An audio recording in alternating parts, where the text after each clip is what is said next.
இன்றைக்கான தேவனுடைய வார்த்தை மன மகிழ்ச்சியாயிரு.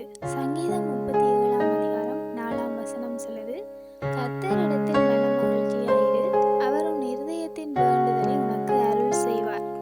எங்களுடைய இருதயத்தின் வேண்டுதலை தேவன் எங்களுக்கு செய்ய வேண்டுமாக இருந்தால் நாங்கள் செய்ய வேண்டிய காரியம் தேவனுக்குள்ள மகிழ்ச்சியாய் இருக்க வேண்டும். வசனம் சொல்லுது, கர்த்தரிடத்தில் மன மகிழ்ச்சியாயிரு.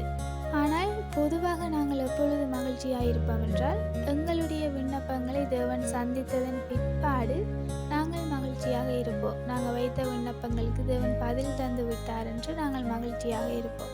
ஆனால் இந்த வசனம் சொல்லுது, முதலில் கர்த்தரிடத்தில் மன மகிழ்ச்சியாயிரு, அதற்கு பிற்பாடு அவர் உன் இருதயத்தின் வேண்டுதலை உனக்கு அருள் செய்வார். நாங்கள் உண்மையில் வேதாகமத்திலே பார்க்கிறோம், கண்ணீரோடு அழுது ஜெபிக்கும் பொழுது அதுக்கு வல்லமை அதிகமாக இருக்கிறது. ஆனால் ஒரு விஷயத்தை நாங்கள் தேவனிடத்தில் வேண்டினதன் பிற்பாடு, தேவனிடத்தில் அதுக்கு பொறுப்பு கொடுத்ததன் பிற்பாடு நாங்கள் அதை குறித்து வேதனைப்பட்டு கொண்டோ அல்லது அழுது கொண்டோ இருக்கிறது உண்மையில் தேவனுக்கு பிரியமில்லை.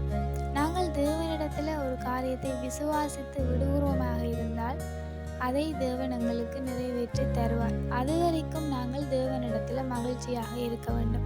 நாங்கள் கேட்பது தேவனிடத்தில், அவர் எங்களுக்கு நிறைவேற்றி தருவார் என்ற விசுவாசம் எங்களுக்கு இருக்குமாக இருந்தால் நாங்கள் எப்பொழுதும் தேவனுக்குள்ள மன மகிழ்ச்சியாக இருப்போம்.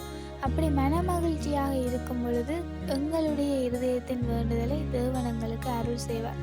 ஆகையால் நாங்கள் எங்களுடைய வாழ்க்கையில் எப்பொழுதும் தேவனிடத்தில் கேட்டு அவரிடத்தில் விசுவாசமாய் ஒரு காரியத்தை அறிக்கை பண்ணி இருப்போமாக இருந்தால் அதற்கு பிற்பாடு அதை குறித்து நாங்கள் கவலைப்படாமல் எப்பொழுதும் தேவனுக்குள்ள மன மகிழ்ச்சியாக இருக்கும் பொழுது அந்த காரியத்தை எங்களுடைய கையில் கொண்டு வந்து தேவன் தருவார்.